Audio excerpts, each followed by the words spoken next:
Morning breakfast, orange,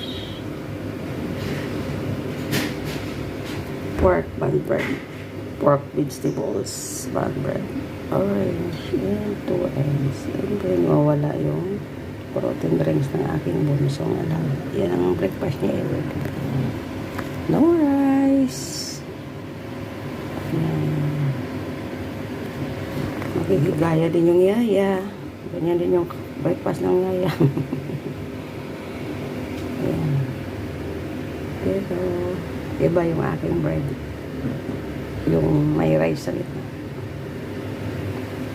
Yung may glutinous rice sa gitna ang aking breakfast, guys. Alam mo ba yun? Tawag dito sa Hong Kong is lo mai kun. Kun, ibig sabihin, kanin na binabalot. Ano ba yun? Kanin na binabalot dito sa bundle bread. Bye! Thank you for watching. Breakfast time. Have a blessed Friday.